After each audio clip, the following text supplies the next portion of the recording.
Polysaccharide. समझ में आ रहा है? ध्यान से देखेगा, polysaccharide is made up of more than क्या, 10 मोनोसैकेराइड बताया तुम लोगों ने हम, it is made up of more than 10 monosaccharide. समझ में आ रहा है? ध्यान से देखना, इसमें हम क्लासिफिकेशन दो टाइप का बताए थे, एक था on basis of molecules,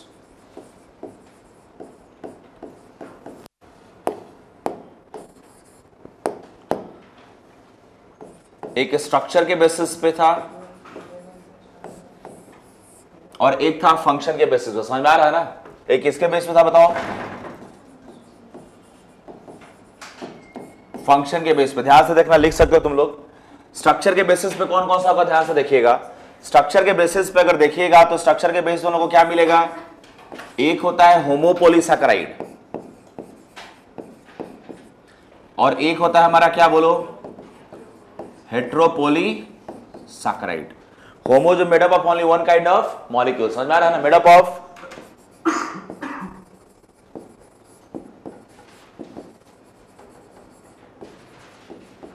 only one kind of molecule, और ये different type of molecule. Example में देखोगे इसका, होमोपोलीसैकेराइड का एग्जांपल क्या हो जाएगा बताओ? तो होमोपोलीसैकेराइड का एग्जांपल अगर देखोगे, जो एक टाइप के मॉलिक्यूल से बनकर बना, इसको बोलते हैं स्टार्च, ग्लाइकोजन, ये सब पढ़ेंगे हम लोग अभी। सेलुलोज, इनुलिन, और क्या हो जाएगा, काइटिन। समझ में आ रहा है? लेकिन जब इसके बारे में बात करोगे तो ये होता है पेक्टीन, हेमिसेलुलोज, और एक होता है म्यूकोपोलीसैकेराइड। ये तुम्हारा किसके बेस पे है बोलिए? काइटिन बहुत बार पूछा गया आपको एग्जाम में कि काइटिन इज होमोपॉलीमर और हेट्रो, तो क्या हो जाएगा, होमो। अब फंक्शन के बेसिस पे देखिएगा तो एक होता है कौन सा, स्टोरेज। कौन सा हो गया, स्टोरेज। दूसरा कौन सा हो गया, स्ट्रक्चर, जो स्ट्रक्चर का पार्ट है।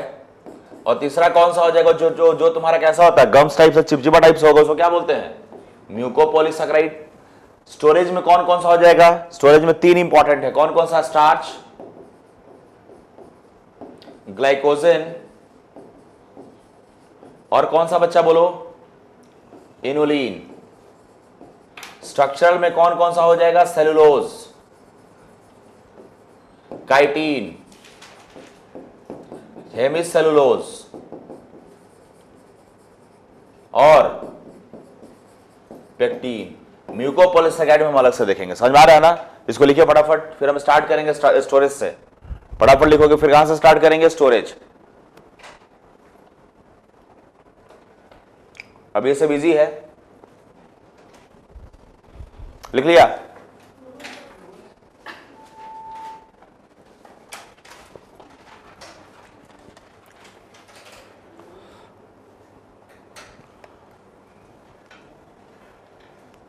हाँ, अच्छा, ठीक ठीक ठीक ठीक, उसको भेजिए ना थर्ड फ्लोर पे।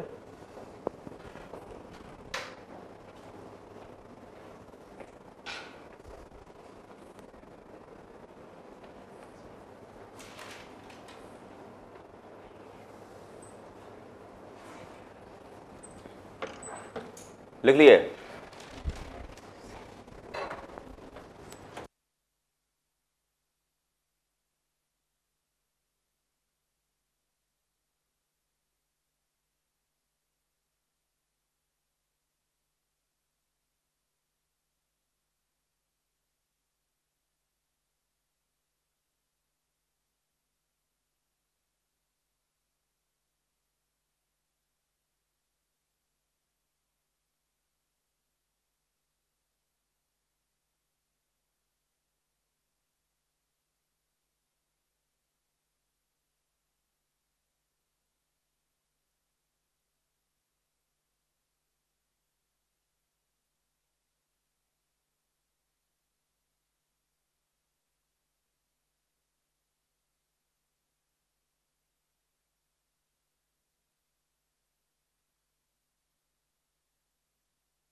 देखो हम सबसे पहले बात करेंगे स्टोरेज का। स्टोरेज में सबसे पहला क्या होता है बोलो बच्चा? स्टार्च। ध्यान सुन, starch is storage food material for what? Plants. होता है ना? इट इज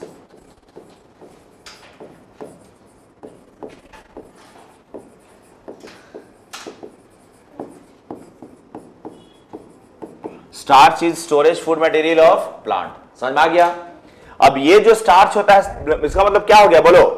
इसका मतलब ये हो गया कि जो स्टार्च आप देख रहे हैं, स्टार्च में क्या होता है? एनर्जी होता है। समझ में आ रहा है ना? इट इज पॉलीमर ऑफ किसका बोलो? ग्लूकोज। वो भी कौन सा glucose? Polymer of alpha glucose. इसका अरेंजमेंट अगर देखा जाए, स्टार्च का अगर अरेंजमेंट देखा जाए तो ध्यान से देखिएगा, सुनो, स्टार्च का अरेंजमेंट जो देखा जाए तो दो टाइप का होता है। अरेंजमेंट इन प्लांट्स, एक अरेंजमेंट को हम लोग बोलते हैं इसेंट्रिक अरेंजमेंट, और एक अरेंजमेंट को हम लोग बोलते हैं कॉन्सेंट्रिक अरेंजमेंट। क्या बोलेंगे? कॉन्सेंट्रिक। तो हमारे पास दो टाइप का होता है, एक होता है इसेंट्रिक और दूसरा कौन सा हो जाएगा? कॉन्सेंट्रिक। इस दोनों में क्या डिफरेंस है? ध्यान सुनो। इसेंट्रिक मतलब क्या होता है? एक एंड पे रहेगा। कॉन्सेंट्रिक मतलब क्या होता है? चारों साइड पे रहेगा। तो इसमें क्या होता है देखो, एक प्रोटीन के जैसे मान लो, यहां पे ध्यान से देखना कि यहां पे एक प्रोटीन हो गया, यहां पे क्या हो गया? एक प्रोटीन। ये हम क्या बता रहे हैं कि प्लांट्स में स्टार्च कैसे अरेंज होता है। मेनली दो टाइप से, या तो इसेंट्रिक या तो कंसेंट्रिक। और तो ये मान लीजिए एक प्रोटीन हम बना दिए, तो जब इस प्रोटीन के चारों तरफ स्टार्च ऐसे अरेंज हो, जब इस प्रोटीन के चारों तरफ स्टार्च एक एंड पे अरेंज हो, तो इस टाइप के अरेंजमेंट को हम लोग क्या बोलते हैं? इसेंट्रिक। समझ में आ रहा है? और यहां पे क्या है प्रेजेंट तुम्हारा? एक प्रोटीन। इस प्रोटीन को हम लोग बोलते हैं हाइलम। क्या बोलते हैं? Hilum. This is what? Starch. और जब इस प्रोटीन के जब इस प्रोटीन के चारों साइड में स्टार्च प्रेजेंट हो, जब इस प्रोटीन के चारों साइड में प्रेजेंट हो, उसको क्या बोलते हैं? कंसेंट्रिक। और समझ में आ गया ना? तो ये तुम्हारा क्या हो गया बोलो? प्रोटीन। और इसको क्या बोलते हैं हम लोग? स्टार्च। तो याद रखिएगा डेफिनेशन क्या है इसेंट्रिक का? Starch is present on one end of protein known as hilum. समझ में आ रहा है? क्या बोलेंगे? Starch is present on one end of protein known as hilum. इसको इसेंट्रिक बोलते हैं। और यहां पे कैसे प्रेजेंट होता है? Starch is present in concentric ring around hilum.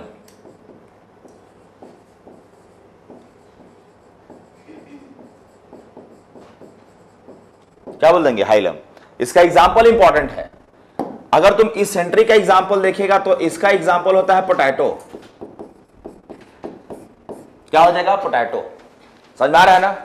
अगर तुम इसका एग्जाम्पल देगा तो क्या हो जाएगा? व्हीट, मेज एंड पी। ये बहुत बार पूछा गया कि पोटैटो में स्टार्च कैसे अरेंज होता है, तो पोटैटो में स्टार्च कैसे अरेंज होगा बोलो? इसेंट्रिक। समझ में आ गया? तो ये आपके एग्जाम के लिए क्या है? इंपॉर्टेंट है। समझ गया ना? बोलिए। अब हम स्टार्च के स्ट्रक्चर पे फोकस करते हैं। स्ट्रक्चर। तो बेटा अगर तुम स्टार्च के स्ट्रक्चर पे फोकस करेगा तो starch is made up of two types of molecules. कितने टाइप के मॉलिक्यूल्स है? दो टाइप के मॉलिक्यूल्स है। मेड अप ऑफ किसका पॉलीमर है? अल्फा ग्लूकोज का। Made up of two types of क्या बोलो? ये दो टाइप के मॉलिक्यूल से मिलकर बना है, जिसमें एक टाइप के मॉलिक्यूल को हम लोग बोलते हैं एमाइलोज, और एक टाइप के मॉलिक्यूल को हम लोग बोलते हैं एमाइलोपेक्टिन। क्या बोलेंगे? एमाइलोपेक्टिन। तो एक टाइप के मॉलिक्यूल को हम लोग बोलेंगे एमाइलोपेक्टिन। ध्यान से देख, तो इसमें दो टाइप का मॉलिक्यूल होता है, एमाइलोज और एमाइलोपेक्टिन। एमाइलोज क्या होता है? टोटल स्टार्च का 15 से 20%। समझ में आ रहा है ना? ये कितना हो जाएगा बोलो? टोटल स्टार्च का 15 से 20% होगा, और ये टोटल स्टार्च का 80 to 85% होता है। ये तो परसेंटेज के बेस पर हम बोल दिए। कभी क्वेश्चन आता है कितना स्टार्च कितना इसमें ग्लूकोज का मॉलिक्यूल होगा, ऑब्वियस बात दोनों ग्लूकोज से मिलकर बना रहेगा। तो याद रखिएगा it is made up of 200 to 1000 alpha glucose molecule. समझ में आ रहा है? और ये किससे बना हुआ रहेगा बोलो? Made up of 2000 to 2 lakh alpha glucose molecule. कौन सा? तुम्हारा एमाइलोपेक्टिन। सुनो अभी यहां पे, अब थोड़ा लिखना पड़ेगा, समझ लो कुछ बात। तो ये हम क्या देख लिए, स्टार्च जो है दो चीज का है। स्टार्च में दो कंपोनेंट होता है, एक होता है एमाइलोज और क्या हो जाएगा एमाइलोपेक्टिन। एमाइलोज 15 से 20% है टोटल, और तुम्हारा एमाइलोपेक्टिन कितना है 80 से 85%। दोनों ग्लूकोज से मिलकर बना है। इसमें ग्लूकोज का मॉलिक्यूल कितना हो जाएगा 200 से 1000, इसमें कितना हो जाएगा 2000 से 2 लाख। समझ में आया? एक सबसे बड़ा बात, ये छोटा मॉलिक्यूल है तो वाटर में इजिली क्या होगा सॉल्युबल होगा, तो सॉल्युबल इन वाटर। नहीं, जो वाटर में सॉल्युबल होगा ऑर्गेनिक सॉल्वेंट में कहां सॉल्युबल होगा? ऑर्गेनिक तो नॉन पोलर हो गया, फिर वाटर तो पोलर हो गया। समझ में आया? किसमें सॉल्युबल हो गया? वाटर में। समझ में आया कि नहीं आया? और याद रखिएगा कि जब इसके बारे में आप बात करते हैं तो ये अनब्रांच्ड होता है। कैसा होता है? अनब्रांच, यानी कि इसमें ब्रांचिंग नहीं होगा। ये होता है अनब्रांच्ड। लेकिन अनब्रांच होने से काम नहीं बनने वाला है, इसमें एक चीज और है कि इसका स्ट्रक्चर हेलिकल होता है। कैसा होगा? हेलिकल। बता रहे हैं इसका मतलब क्या है? हेलिकल। जैसे मान ले बच्चा कि ऐसे ढेर सारा ग्लूकोज हम ऐड किए, सपोज करो सिंपली ऐसा ढेर सारा क्या ऐड कर दिया हम लोग, बोलो ग्लूकोज ऐड किए, तो इसको हम लोग कैसे रिप्रेजेंट कर सकते हैं? ऐसा सिंपली करेंगे ना। लेकिन ये ऐसा स्ट्रेट स्ट्रक्चर नहीं होता है, बल्कि कैसा होगा? हेलिक्स होता है। समझ में आ रहा है ना? तो तुम्हारा एमाइलोज कैसा स्ट्रक्चर है बोलिए? एमाइलोज जो है ये आपका क्या है? हेलिक्स है। क्लियर? अब सुनो यहां पे बात, ये हेलिकल स्ट्रक्चर है, और जितना जो तुम हेलिक्स देख रहे हो, ये जो हेलिक्स देख रहे हो, हर एक हेलिक्स में 6 ग्लूकोज मॉलिक्यूल होता है। कितना? 6। तो ये हेलिक्स जो तुम देख रहे हो, इस हर एक ग्लूकोज मॉलिक्यूल में, इस हर एक हेलिक्स में 6 ग्लूकोज का मॉलिक्यूल होगा। तो ईच हेलिक्स कंसिस्ट ऑफ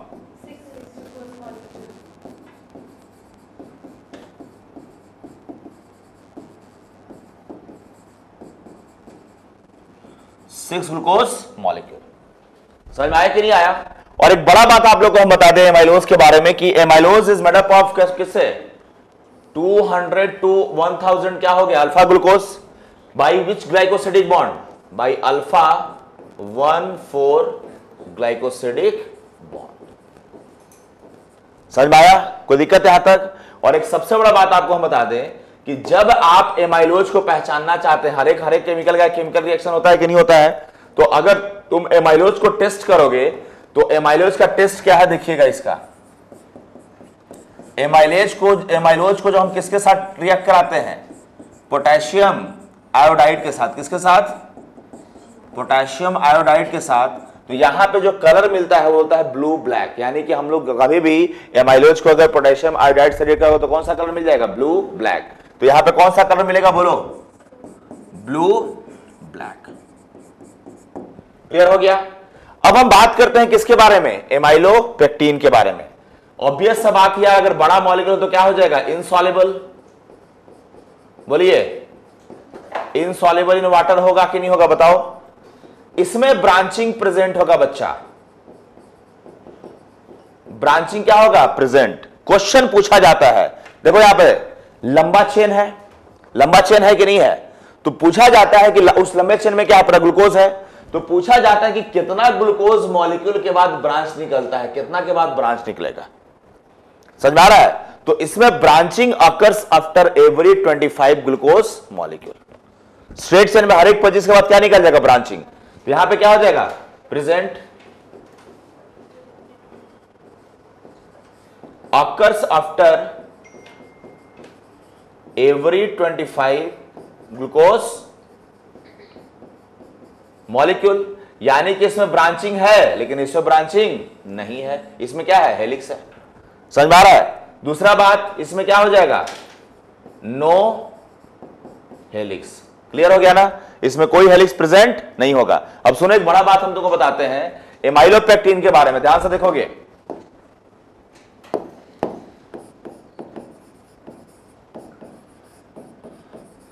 तो अगर आप एमाइलोपेक्टिन को देखिएगा तो एमाइलोपेक्टिन में स्ट्रेट चेन होगा कि नहीं होगा, बोलो? होगा ना, स्ट्रेट चेन होगा। और एमाइलोपेक्टिन में तो ब्रांचिंग भी है ना यार, बताओ। और तुम्हारा एमाइलोज में भी क्या है, बोलो? स्ट्रेट चेन प्रेजेंट है, बताओ।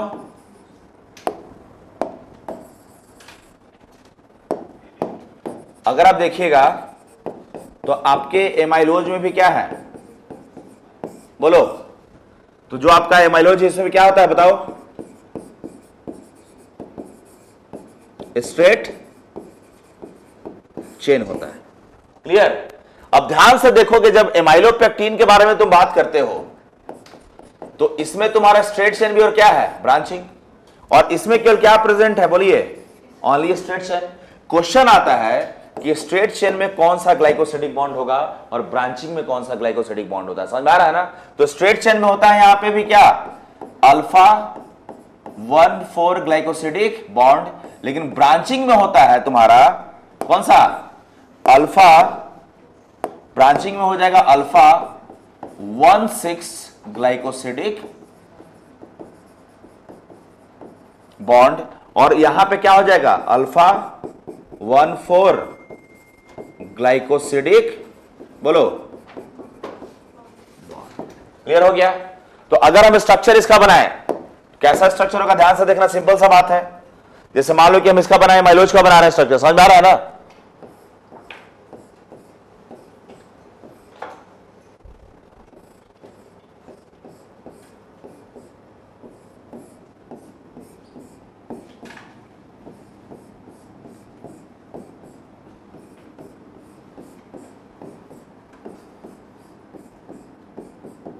ठीक है, क्लियर है यहां तक, बोलिए?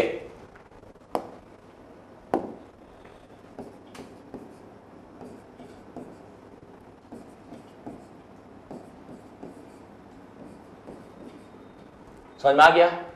कार्बन अगर देखोगे तो ये सब क्या है तुम्हारा, सबका 1 2 3 4 5 6, 1 2 3 4 5, क्या हो जाएगा, 6, 1 2 3 4 5 6, 1 2 3 4 5 6, 1 2 3 4 5 6, 1 2 3 4 5 6, क्लियर? बॉन्डिंग किसके किसके बीच में है, ये कार्बन 1, ये कार्बन 4, इसके बीच में है।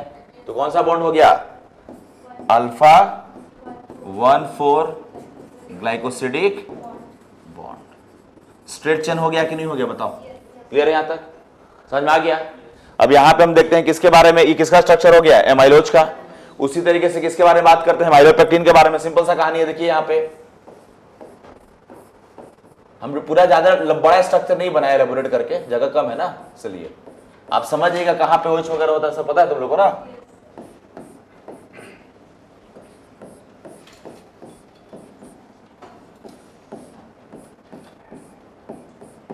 क्लियर, समझ में आ गया? इसमें स्ट्रेट चेन भी और कैसा है, ब्रांचिंग है ना? ध्यान से देखोगे इसमें क्या होता है, 1 2 3 4 5 6, 1 2 3 4 5 6, 1 2 3 4 5 6, 1 2 3 4 5 6 हो गया, 1 2 3 4 5 6, क्लियर है यहां तक ना? ऐसा कोई दिक्कत नहीं। अब ध्यान से समझना है तुम लोग को। देखो भाई, सबसे पहले तो बात किसके बारे में कर लेंगे हम लोग, स्ट्रेट चेन के बारे में। ये क्या हो गया, बोलो? स्ट्रेट चेन सब क्या है तुम्हारा, अल्फा 1,4 ग्लाइकोसिडिक बॉन्ड, है ना? अल्फा 1,4 क्या हो जाएगा, ग्लाइकोसिडिक बॉन्ड। कोई दिक्कत है यहां तक, समझ में आ गया? अब हम क्या बताए थे, अब हम ये बताए थे कि जो बॉन्डिंग होता कैसे होता है, जो ब्रांचिंग होता है, ब्रांचिंग कैसे होता है, अल्फा 1,6 ग्लाइकोसिडिक बॉन्ड होता है ना। मान लो कि जस्ट इसके ऊपर में क्या आ गया, सपोज करो जस्ट इसके ऊपर में छठा पोजीशन है ना, जस्ट इसके ऊपर में क्या आ गया, एक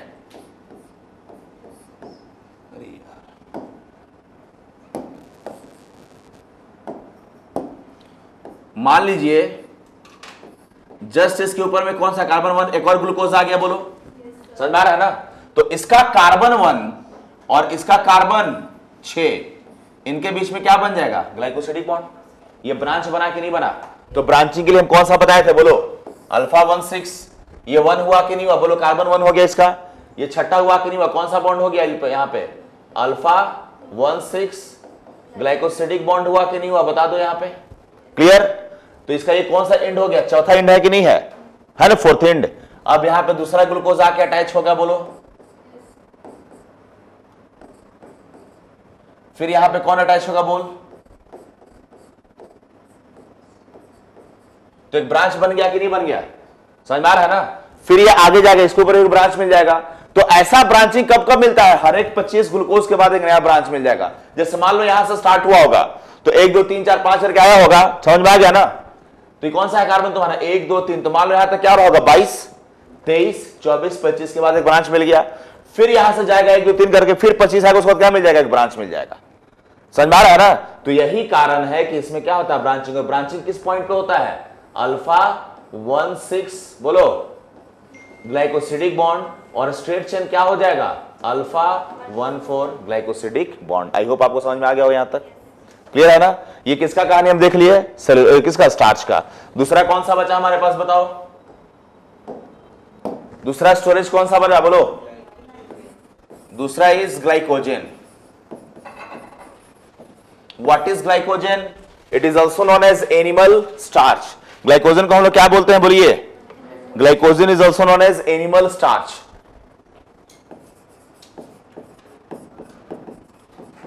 glycogen is also known as what बच्चा? बोलिए।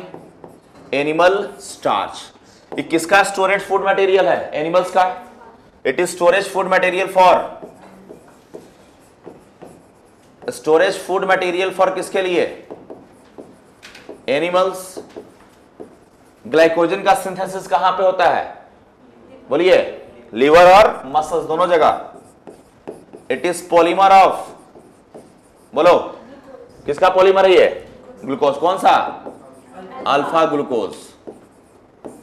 It is polymer of alpha glucose. Clear है यहां तक? Synthesized in liver and muscles. किसमें सिंथेसाइज होगा? लीवर और मसल्स में। इसमें टोटल कितना मॉलिक्यूल होगा? टोटल 30,000 मॉलिक्यूल्स प्रेजेंट होता है। किसका? अल्फा ग्लूकोज का। तो इसमें टोटल 30,000 मॉलिक्यूल किसका प्रेजेंट होगा? अल्फा ग्लूकोज का। और अगर आप ग्लाइकोजन के बारे में बात कीजिएगा तो ग्लाइकोजन में ब्रांचिंग प्रेजेंट होगा। यहां पे स्ट्रेट चेन भी होता है एंड ब्रांचिंग भी होगा। समझ में आया कि नहीं आया? तो याद रखना, contains straight chain, contains straight chain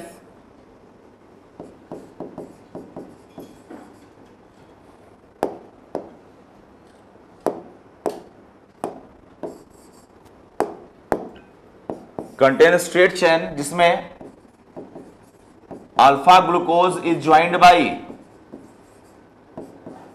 बोलिए, अल्फा 14 ग्लाइकोसिडिक बॉन्ड। समझ में आ रहा है? और दूसरा इसमें क्या प्रेजेंट होगा? कंटेन्स ब्रांचिंग ऑल्सो, जिसमें क्या हो जाएगा? Branching occurs at, branching occurs by कौन सा बॉन्ड? ब्रांचिंग हमेशा कौन सा हो जाएगा? Alpha 16 glycosidic bond. समझ में आ रहा है ना? तो यहां पे ब्रांचिंग, यहां भी ब्रांचिंग किससे हो जाएगा? अल्फा 16 से। और स्ट्रेट चेन क्या रहेगा? अल्फा 14। ये समझ में आया सबको ना? बोलो कोई दिक्कत यहां तक? लेकिन यहां पे ट्विस्ट है कहानी में। कहानी में क्या ट्विस्ट है? ध्यान समझिएगा कि जब आप ग्लाइकोजन के बारे में बात करते हो, जब आप स्टार्च के बारे में बात करते हैं, स्टार्च में हर एक ब्रांच 25 ग्लूकोज के बाद हो रहा था, बना था ना? यहां पे हर एक ब्रांच 10 से 14 ग्लूकोज के बाद बनेगा। तो इसमें ज्यादा ब्रांचिंग होगा कि नहीं होगा? वहां पे 25 के बाद होता है, यहां पे क्या हो जाएगा? 10 से 14 ग्लूकोज के बाद हो जाएगा। समझ में आ रहा है ना? तो यहां पे क्या लिखना है? Branching occurs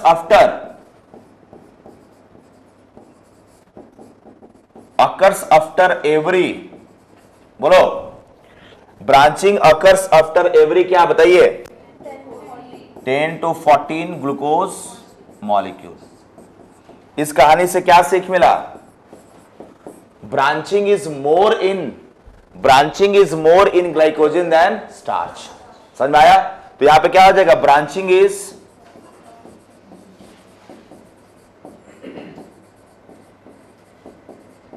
branching is more in glycogen than कहां पे बच्चा बोल? स्टार्च। समझ में आ गया ना? इसका स्ट्रक्चर क्या होगा बोलो? सेम वही स्ट्रक्चर होगा। समझ में आ रहा है ना? स्ट्रेट चेन क्या है? अल्फा 1,4, ब्रांचिंग क्या है? अल्फा 1,6। फर्क क्या है? इसमें ब्रांचिंग 25 के बाद होगा, इसमें ब्रांचिंग कितना हो जाएगा? 10 से 14 के बाद हो जाएगा। स्ट्रक्चर वही हो गया ना? तो ये दूसरा हम लोग देख लिए ना। जो नेक्स्ट स्टोरेज फूड मटेरियल क्या है उसका नाम बोलो, बोलिए। इनुलिन। Very good. इनुलिन किससे बना है? It is polymer of fructose. किसका पॉलीमर है? फ्रक्टोज। कौन सा फ्रक्टोज? Beta fructose. समझ में आ रहा है ना? तो it is polymer of beta fructose and it is joined by, बोलिए, बीटा 1,4 ग्लाइकोसिडिक बॉन्ड। कैसे ज्वाइंट होता है ये? Beta 1,4 glycosidic bond. अब आप लोग को समझ में आ गया होगा, जैसे हम बीटा बोलेंगे मुंह बन जाएगा, मुंह बनेगा ना, क्योंकि बीटा ग्लाइकोसिडिक बॉन्ड हमारे बॉडी में डाइजेस्ट नहीं हो पाता। ये आप अच्छे से जानते हो, क्योंकि आप लोग को हम बताया था हमारे बॉडी में किसका एमाइलेज बनता है? अल्फा। बीटा एमाइलेज हमारे बॉडी में नहीं बनता है। तो ये इनुलिन को है, हम लोग अपने बॉडी में खा के भी कुछ ज्यादा कुछ नहीं कर पाएंगे। क्यों? क्योंकि जैसे ही तुम इनुलिन, मान लो 5 ग्राम इनुलिन तुम खाया, समझ में आ रहा है ना, तो जो भी तुम इनुलिन खाओगे उतना ही इनुलिन बाहर भी निकल जाता है, क्योंकि इसमें बीटा ग्लाइकोसिडिक बॉन्ड हमारे बॉडी में डाइजेस्ट नहीं होता। अब आपसे कोई पूछेगा क्यों नहीं डाइजेस्ट, आप क्या बोलेगा? हमारे बॉडी में बीटा एमाइलेज नहीं पाया जाता है। समझ में आ रहा है ना? तो they are not digested by human body.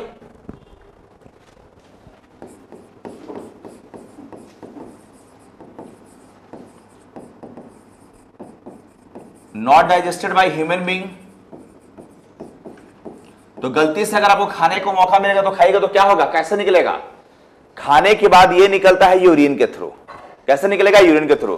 तो they are excreted through what? Urine. तो इसका एक्सक्रीशन कैसे होगा बोलो? They are excreted through where? बोलो। अब यहां पे हम इतना बात क्यों लिखवाएं? इतना बात हम क्यों लिखवाएं इसका बताइए? क्या कारण था? बोलो जी, क्या कारण था? ये क्यों लिखवाएं हम? They are excreted through urine. कुछ ना कुछ तो कारण होगा, तभी नहीं लिखवाए होंगे। और समय हम नहीं लिखवाएं कि यूरिन से एक्सक्रीट हो रहा है, इसमें हम लिखवा दें कि यूरिन से एक्सक्रीट हो रहा है। समझ में आ रहा है ना? और जितना हम खाते हैं उतना ही एक्सक्रीट होता है। 5 ग्राम खाए तो 5 ग्राम क्या होता है? निकल जाता है बॉडी से बाहर। तो आखिर क्यों ऐसा? हम इसके बारे में क्यों बात किए? बोलो, क्यों बताएं? ये तो ऑब्वियस बात है, डाइजेस्ट नहीं होगा। यहां पे हम क्यों फोकस करके बताएं? आज से बहुत पहले जब टेक्निक डेवलप नहीं था तो किडनी के फंक्शन को देखने के लिए यूज होता था। समझ में आ रहा है ना? आज हमारे पास किडनी को जांच करने के लिए बहुत सारा क्या है? डिवाइस है, मशीन है। हमारे पास आज बहुत मशीन है जिससे हम किडनी के फंक्शन को पता कर सकते हैं। एक जमाने में ये सब मशीन हमारे पास नहीं था। तो हम क्या करते थे? हमको ये पता था कि इनुलिन हमारे बॉडी में डाइजेस्ट नहीं होता है, तो जितना हम इनुलिन खाएंगे उतना किडनी से बाहर निकल जाएगा, हम जानते थे। लेकिन मान लीजिए कि आप 5 ग्राम खाए और 3 ग्राम निकला, 2 ग्राम नहीं निकल पाया, तो पक्का है कि 2 ग्राम हमारा बॉडी यूज नहीं किया, कभी को तो डाइजेस्ट नहीं होता है, तो 2 ग्राम क्यों नहीं निकल पाया? क्योंकि किडनी ठीक से उसको फिल्टर नहीं कर पाया होगा। समझ में आ रहा है ना? तो पहले के जमाने में इनुलिन को किस लिए यूज करते थे? किडनी के फंक्शन को चेक करने के लिए। अब समझ में आया? तो it was once use to access the function of kidney, kidney function को देखने के लिए। समझ में आया कि नहीं आया? तो inulin was once used to check function of, बोलो, किडनी। अरे पहला क्वेश्चन तो यही आ जाएगा, किसका पॉलीमर है? अभी तक सबका हम ग्लूकोज का पॉलीमर देखें, ये पहला मिला जो किसका था? फ्रक्टोज का। समझ में आ रहा है? कहां ये पाया जाएगा आखिर? डहलिया प्लांट के ट्यूबर्स में। तुम लोगों को ट्यूबर हम पढ़ाए थे मॉर्फोलॉजी में। ट्यूबर क्या होता है? प्लांट। ट्यूबर एक ऐसा प्लांट का पार्ट है जिसका कोई वेल डिफाइंड शेप नहीं होता है। ट्यूबर प्लांट का वैसा पार्ट है जिसका कोई शेप नहीं हो, जो क्या करे? खाना को स्टोर करे। उसको क्या बोलते हैं? ट्यूबर्स। तो दहलिया प्लांट ये कहां पे पाया जाएगा? बोलिए, ट्यूबर्स में डहलिया ट्यूबर्स, और एक और प्लांट तुमको हम क्लासिफिकेशन ही बताए थे, आर्टिचोक प्लांट में पाया जाता है कौन? इनुलिन। समझ में आ रहा है? सो दिस इज व्हाट, ये किसके बारे में बोल रही है? This was all about your, बोलिए, स्टोरेज फूड मटेरियल। ये सबको समझ में आया कि नहीं? आप बताओ, कोई दिक्कत है यहां तक? नहीं। ध्यान से देखिएगा, अब हम किसके बारे में बात करेंगे? स्ट्रक्चरल। किसके बारे में? स्ट्रक्चरल। स्ट्रक्चरल पॉलीसैकेराइड में सबसे पहला कौन सा हमारे पास है? सेलुलोज। सेलुलोज भाई साहब का सबसे बड़ा बात बताइए, it is most abundant organic compound in the biosphere.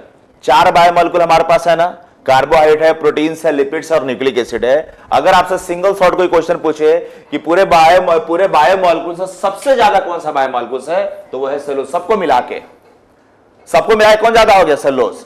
लेकिन अगर कोई आपसे पूछ दे सबसे ज्यादा प्रोटीन कौन सा हो जाएगा? रुबिस्को। और एनिमल वर्ल्ड में सबसे ज्यादा प्रोटीन कौन सा हो जाएगा? कोलेजन।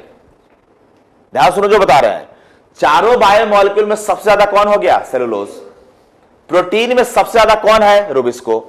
और एनिमल प्रोटीन सबसे ज्यादा कौन है? कोलेजन। जानते हो तुम लोग ना?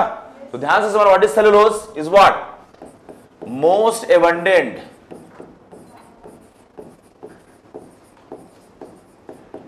Organic compound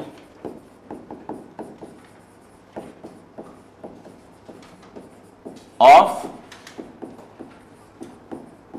biosphere. तो चुपके से यहां पे हम लिख भी लेंगे इस बात को भी, most abundant protein of the biosphere is what? Rubisco.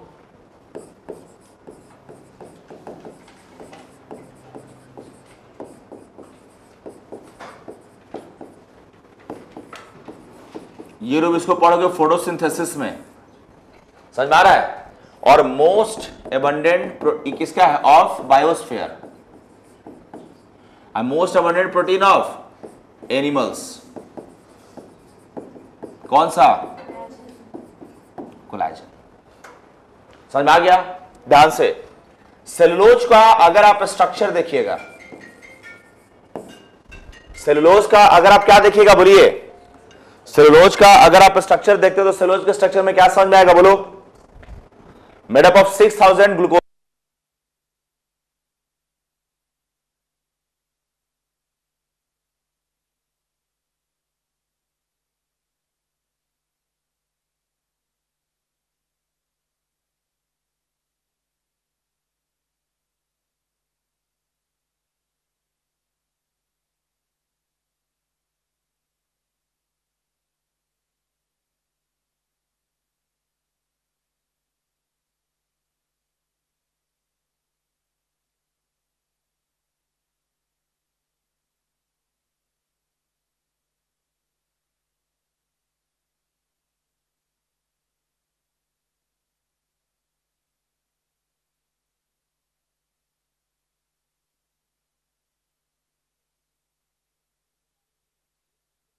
बोलिए, सेलुलोज का क्या इंपॉर्टेंस है? सेलुलोज का स्ट्रक्चर में बोलो कोई। मेड अप ऑफ, देखिए यहां पे, मेड अप ऑफ 6000, ध्यान से, 6000 मॉलिक्यूल्स ऑफ, वेरी गुड। अब यहां पे तुमको क्या मिलेगा? Beta glucose. समझ में आ रहा है क्या हो जाएगा? Beta glucose. और यहां पे कौन सा बॉन्ड रहेगा? बोलो, यहां पे जो बॉन्ड होगा उसको बोलते हैं बीटा 1,4 ग्लाइकोसिडिक बॉन्ड। समझ में आ रहा है? They are joined by beta 1,4 glycosidic bond. और सबसे बड़ा बात बताइए, बोलिए, दे आर अनब्रांच्ड। क्या है ये? अनब्रांच्ड। स्टार्च और ग्लाइकोजन में ब्रांचिंग था, सेलुलोज में ब्रांचिंग नहीं होता है।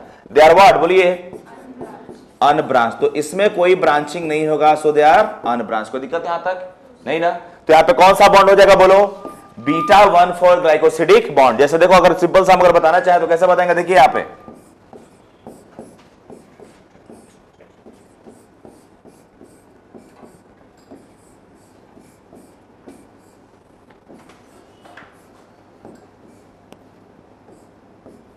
ऐसा समझो, OH बीटा 1,4 है ना, तो बीटा 1,4 का मतलब क्या हो गया? बताओ, एक OH ऊपर चला जाएगा, ये मान लो 1 हो गया और ये क्या हो गया 4, और दूसरा OH ऊपर चला गया ना, और इसका OH कहां पे होता है नीचे में, तो ये बॉन्ड सब ऐसे बनेगा कि नहीं बनेगा बोलो, ये सब बॉन्ड ऐसे बन जाएगा कि नहीं बन जाएगा बताइए, बनेगा ना। ये तुम्हारा कौन सा बॉन्ड हो गया बोलो, बीटा। तुम लोग को देख के अजीब टाइप का बॉन्ड नहीं लग रहा है, इसलिए अजीब टाइप का एंजाइम हमारे बॉडी में नहीं पाया जाता है। और तुम्हारा अल्फा ग्लाइकोसाइडिक बॉन्ड कैसा था, स्ट्रेट था, तो क्या था, एंजाइम प्रेजेंट था, तो इसको क्या बोलते हैं, अल्फा 1,4 ग्लाइकोसिडिक बॉन्ड। क्लियर हो गया ना। अब देखिए सेलुलोज का इंपॉर्टेंस, कुछ कुछ सेलुलोज से क्वेश्चन देखिए, इसका डे टू डे लाइफ में बहुत ज्यादा यूज है, समझ में आ रहा है ना। तो अगर आप सेलुलोज को देखिएगा तो सेलुलोज का बहुत सारा फॉर्म्स होता है, समझ में आ गया ना। एक जो सेलुलोज का इंपॉर्टेंस हम बता रहे हैं, सेलुलोज का इंपॉर्टेंस क्लियर। एक होता है सेलुलोज नाइट्रेट, जो रॉकेट लॉन्च होता है उस रॉकेट में किसकी तरह यूज होता है, ये बोलो प्रोपल्सिव की तरह, किस तरह यूज होगा, प्रोपल्सिव। तो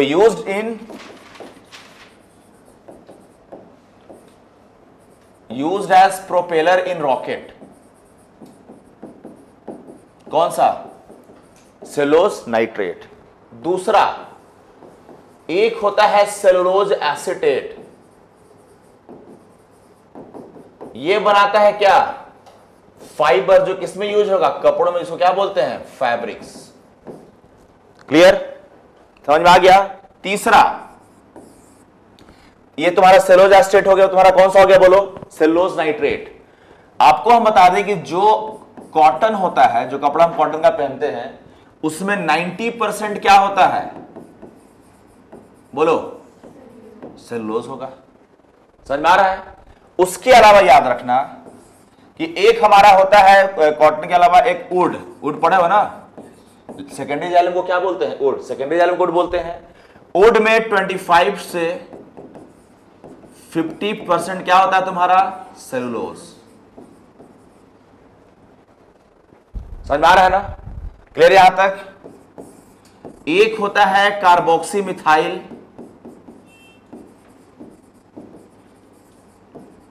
एसीटेट, ये यूज होता है एमल्सीफायर की तरह, किसकी तरह, एमल्सीफायर की तरह। क्लियर हो गया ना। ये किसके बारे में बात की है, सेलुलोज के फंक्शन। ये तुमसे पूछा नहीं जाएगा, वैसे पूछा क्या जाएगा, मैक्सिमम कहां पाया जाता है, कॉटन में। वुड में कितना होगा, 25 to 50%। में क्या पूछा जाएगा, स्ट्रक्चर। तो एक स्ट्रक्चर में सबसे पहले हम क्या देख लिए, बोलिए सेलुलोज, देखे ना। दूसरा कौन सा होगा बताओ, सेलुलोज के अलावा स्ट्रक्चर में ध्यान से देखो, वहां पे काइटिन। दूसरा इज व्हाट, काइटिन। देख भाई, chitin is also known as fungal cellulose, क्या बोलेंगे, फंगल सेलुलोज। और याद रखना कि इट इज पॉलीमर ऑफ, किसका पॉलीमर है, नाग का, किसका, NAG, N acetyl glucosamine. It is polymer of, अब ये सब तुम नहीं भी जानोगे तो काम चलेगा, एन एसिटाइल ग्लूकोजामीन का क्या होता है ये, पॉलीमर। कौन, तुम्हारा काइटिन। तीसरा इंपॉर्टेंट बात इसके बारे में, काइटिन कहां प्रेजेंट होता है, example cell wall of fungus. और दूसरा मोस्ट कॉमन एग्जांपल, ऑर्थ्रोपोडा का नाम सुना होगा। तो ऑर्थ्रोपोडा क्या होता है, जितना भी इंसेक्ट का वैरायटी का सुना है सब क्या है, ऑर्थ्रोपोडा है। जितना भी इंसेक्ट सुना सब क्या है, ऑर्थ्रोपोडा। तो ऑर्थ्रोपोडा में तुम लोगों को पढ़ाया जाएगा, दो टाइप का स्केलेटन होता है, एक अंदर में और एक बाहर में। अंदर वाले स्केलेटन को क्या बोलते हैं, एंडोस्केलेटन। बाहर वाले क्या बोलते हैं, एक्सो। अंदर वाले स्केलेटन को बोन बनाता है और मसल्स बनाता है, बाहर वाले कौन बनाता है, काइटिन। समझ में आ रहा है ना। तो याद रखिएगा, इट इज व्हाट, काइटिन, बोलिए, it forms exoskeleton of,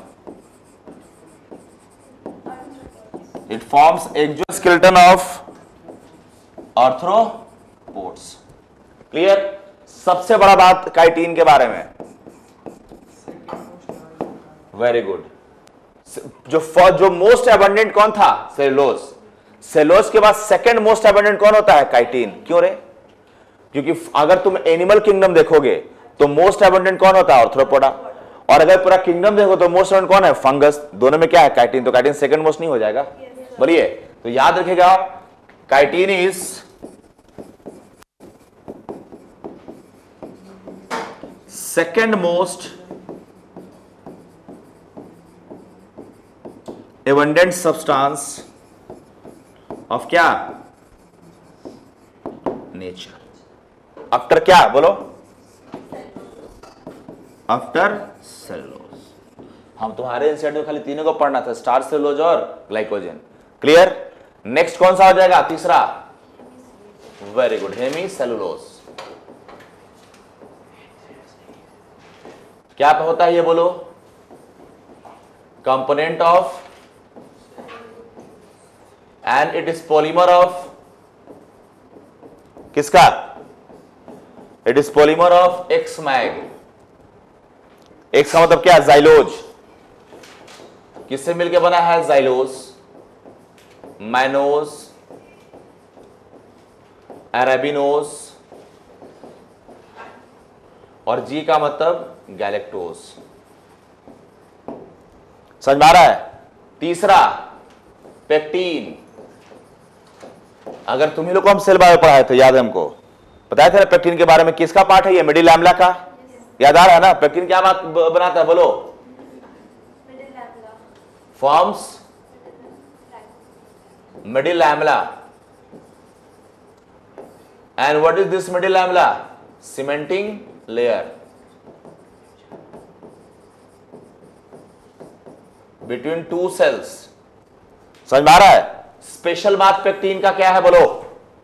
special बात पेक्टीन का क्या है? पेक्टीन जो है इस मिडिल लैमेला में प्रेजेंट होता है, present in middle lamella in form of calcium pectate और मैग्नीशियम पेक्टेट। लेकिन इन दोनों में सबसे ज्यादा कौन होगा? Calcium pectate. इसलिए कभी एग्जाम में क्वेश्चन आता है कि मिडिल लैमेला किससे बना है? कैल्शियम पेक्टेट से। ज्यादा कौन होगा हमारा? बोलो। Calcium pectate. समझ में आ रहा है? कभी कभी क्वेश्चन आता है कि ये बताइए कि पेक्टिन किससे मिलकर बना है? कभी कभी क्वेश्चन आता है कि पेक्टिन किससे मिलके बना है, तो किससे मिलके बना है बताइए? बोलो। पेक्टिन जो है किससे मिलकर बना है? जल्दी बताओ कोई। Pectin is derivative of galactose. किसका डेरिवेटिव है? गैलेक्टोज का। तो it is derivative of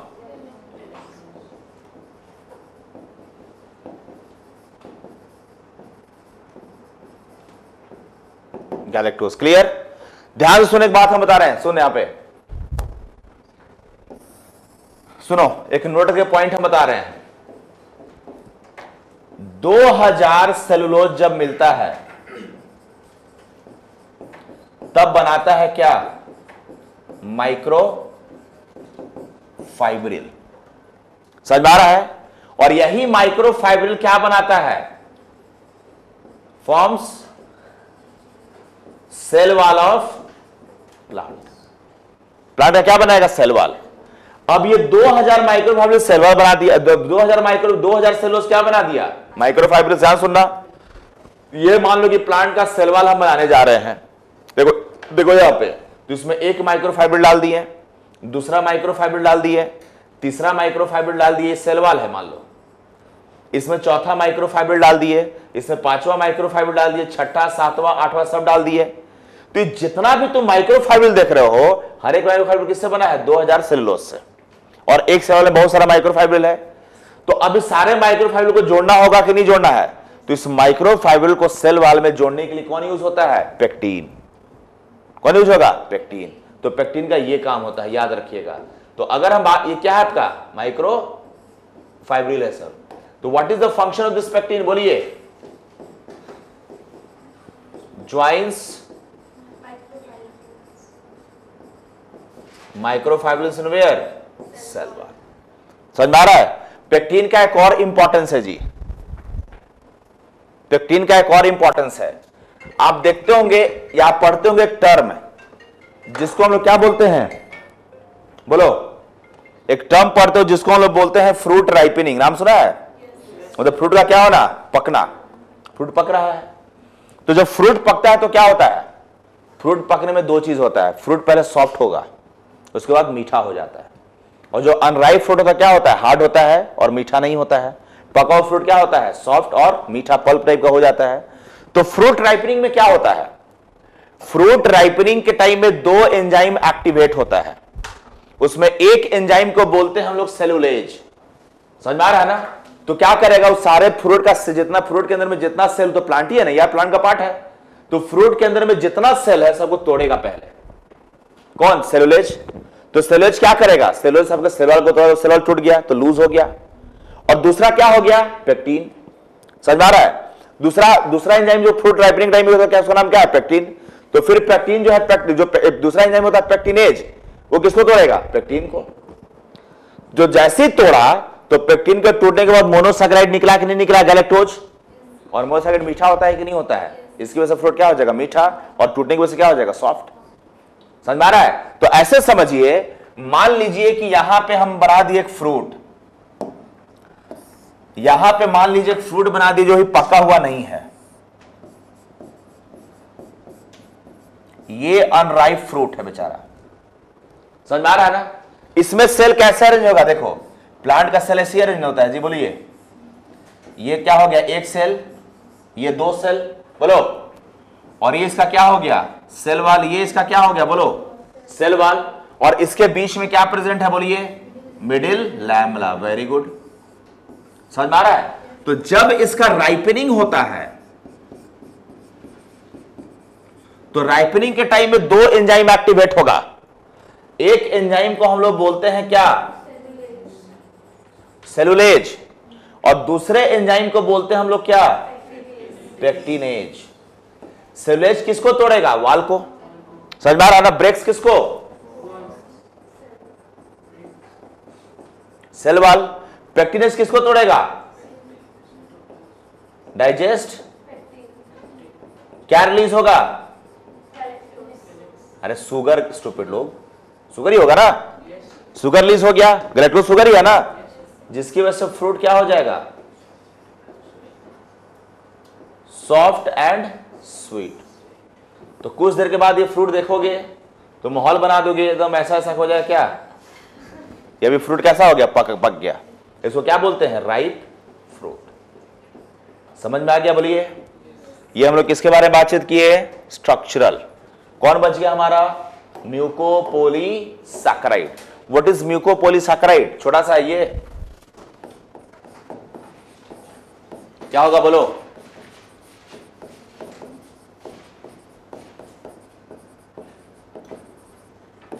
mucopolysaccharide slippery होता है, स्लाइमी, चिपचिपा टाइप से, समझ में आ रहा है ना, कैसा हो जाएगा, स्लिपरी। या स्लाइमी क्या होगा, बोलो, पॉलीसैकेराइड। तो कैसा हो जाएगा, स्लिपरी या स्लाइमी पॉलीसैकेराइड। कोई दिक्कत है यहां तक, बताओ, नहीं ना। तो म्यूकोपॉलीसैकेराइड जो होता है वो स्लिपरी या स्लाइमी क्या होता है, पॉलीसैकेराइड। जैसे तुम भिंडी को देखा होगा, भिंडी को काटो तो भिंडी को काटो चिपचिपा निकलता है कि नहीं निकलता है, वो क्या है तुम्हारा, म्यूकोपॉलीसैकेराइड। समझ में आया कि नहीं आया, सब क्या हो जाएगा, म्यूकोपॉलीसैकेराइड। तो इसका एग्जांपल क्या हो गया, बोलिए। भिंडी को क्या बोलते हैं, ओकरा। समझ में आया, क्या बोलते हैं भिंडी को, ladies finger.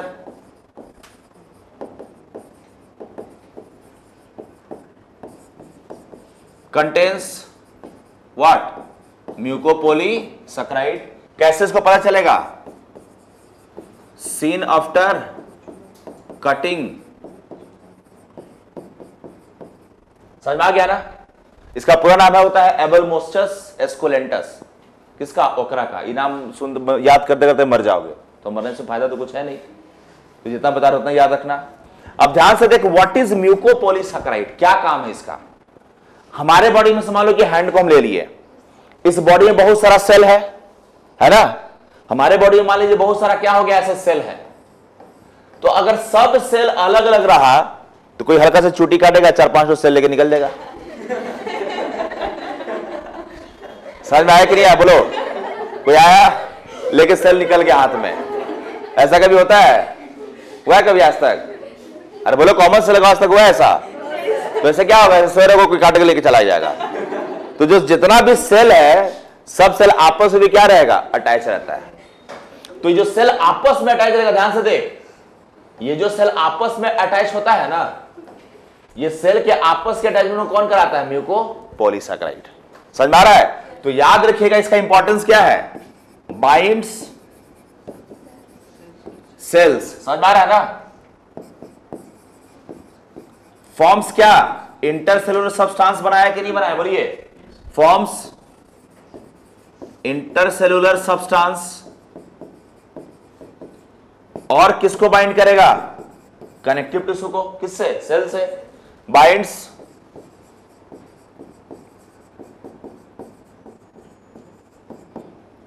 Connective tissue with cells. इस स्पेस को क्या बोलते हैं, मैट्रिक्स। तो मैट्रिक्स बनाया कि नहीं बनाया, बोलिए। फॉर्म्स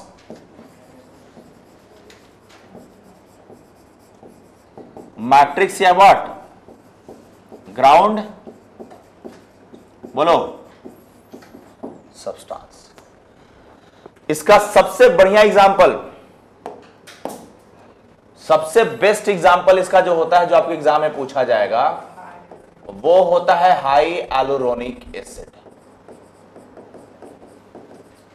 आपके बॉडी के हर एक, आपके बॉडी में क्या पाया जाता है, हाई एलुरोनिक एसिड। सबको क्या करता है, ज्वाइन करता है। अभी हम सबका फंक्शन बता दिए, तो आप समझ गए कि नहीं, सब क्या करता है, ज्वाइन करता है। समझ में आ रहा है? तो हाई एलुरोनिक एसिड किससे बना है,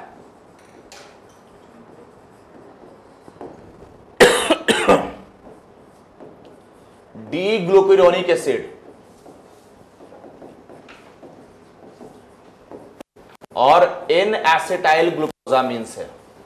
किससे, डी ग्लूकुरोनिक एसिड और एन एसिटाइल ग्लूकोजामिन से। कौन, हाई एलुरोनिक एसिड। कहां पाया जाता है, ध्यान से, आपके ब्रेन में सीएसएफ होता है, सेरेब्रल स्पाइनल फ्लूइड होता है कि नहीं होता है, वहां पाया जाएगा। आपके जॉइंट्स में साइनोवियल जॉइंट्स होता है, तो वहां पे साइनोवियल फ्लूइड का नाम सुने हो ना, साइनोवियल फ्लूइड जो चिपचिपा होता है, क्या पाया जाएगा, हाई एलुरोनिक एसिड। यानी क्या हो जाएगा, साइनोवियल फ्लूइड में। तीसरा बता दे क्या हो जाएगा, बोल, टीयर्स। समझ में आ रहा है? चौथा क्या हो जाएगा, टीयर्स उतना इंपॉर्टेंट नहीं है। तुम्हारे आई में दो पोर्शन होता है, aqueous humour, vitreous humour. Vitreous humour बचपन में, जन्म के पहले ही बन जाता है, उसमें लिक्विड होता है ना, वो लिक्विड कौन बनाता है, हाई एलुरोनिक एसिड। तीसरा क्या हो जाएगा, बोलिए, vitreous humour. Next is what,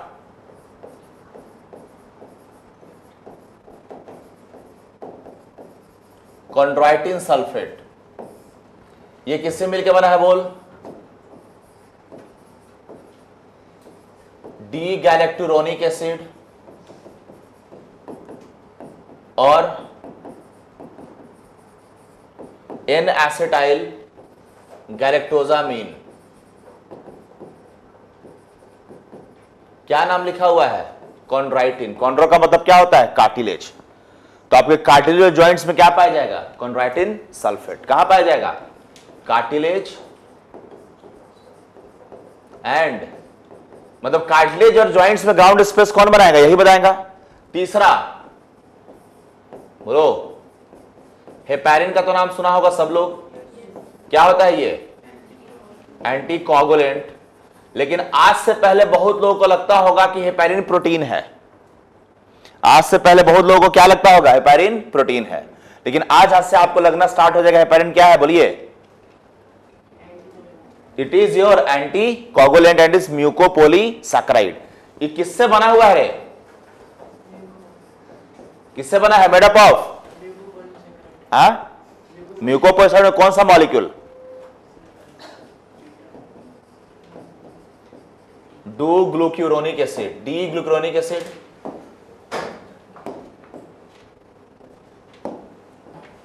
D glucuronic acid. और दूसरा किससे, बोलो, एन एसिटाइल ग्लूकोजामिन। किससे, एन एसिटाइल ग्लूकोजामिन। तो ये भी तो सेम चीज से बना हुआ है। क्या डिफरेंस है दोनों में, तो तो इनमें डिफरेंस है कि both are joint with the help of sulphate bond. समझ में आ रहा है? दोनों के बीच में क्या है? सल्फेट। वहां पे सल्फेट बॉन्ड नहीं होता है। तो ये ज्वाइंट कैसा होता है? Joint with sulphate. या हम लोग इसको ऐसे ही बोल सकते हैं कभी कभी,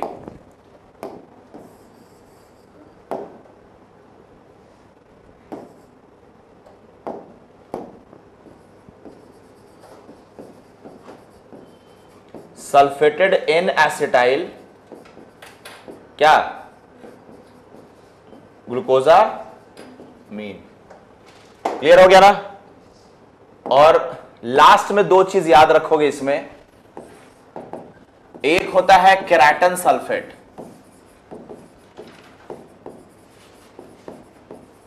इस सब देख के समझ में आ रहा है इसमें क्या प्रेजेंट होगा? Keratin contains what?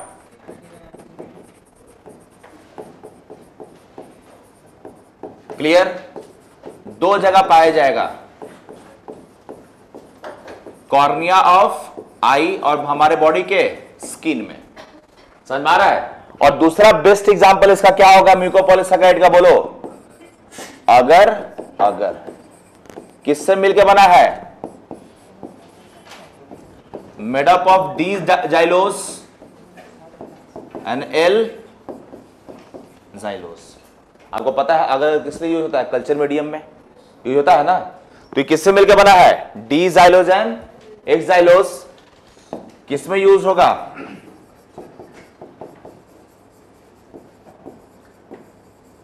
Use in culture medium.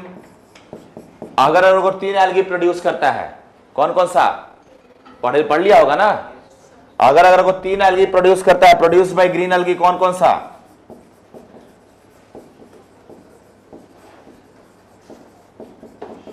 बोलो यार, ये तो पता ही होगा। बोलो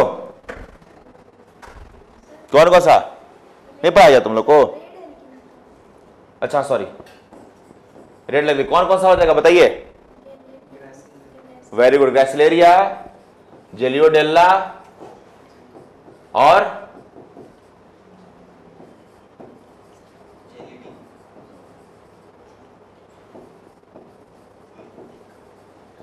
समझ में आ रहा है ना?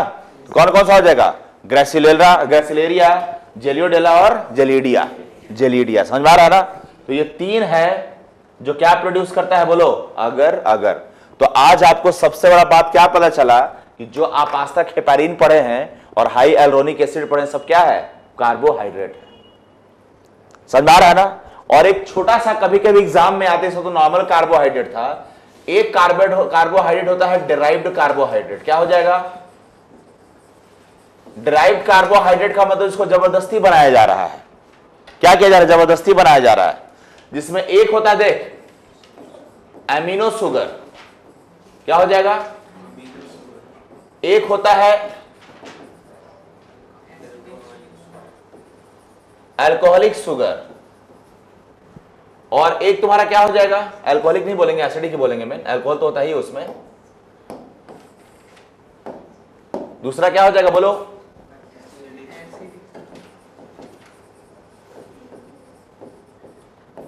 एमिनो शुगर कैसे बना? आप कार्बोहाइड्रेट में क्या डाल दिए? एमिनो ग्रुप, बन गया एमिनो शुगर।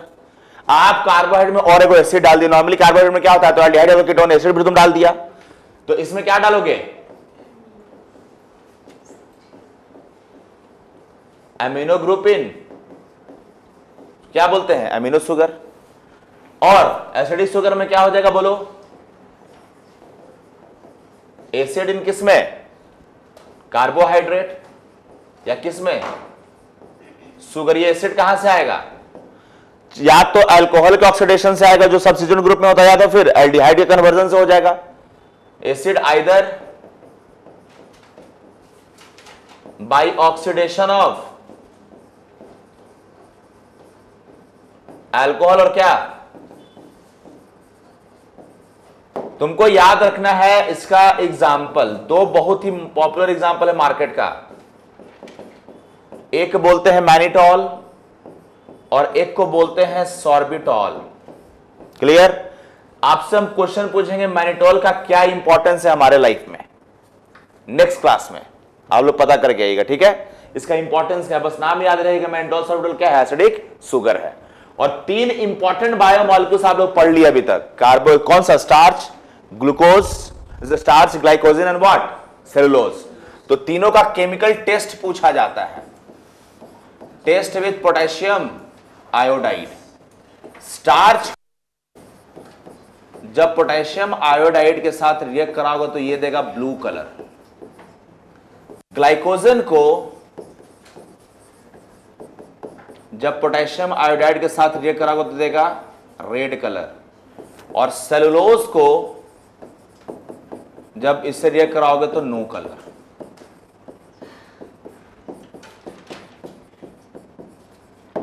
समझ में आ गया? बोलिए। So this was all about, बोलो, कार्बोहाइड्रेट। कार्बोहाइड्रेट ही तो बड़ा होता है, बाकी देखना तुम्हारा अगले 2 क्लास में कंप्लीट हो जाएगा। कौन सा अगले दिन लेंगे तो प्रोटीन और लिपिड दोनों कंप्लीट हो जाएगा। समझ में आया कि नहीं आया? तो ये मेन था, इसलिए टाइम दिए। यहां से किसी को दिक्कत बोलिए।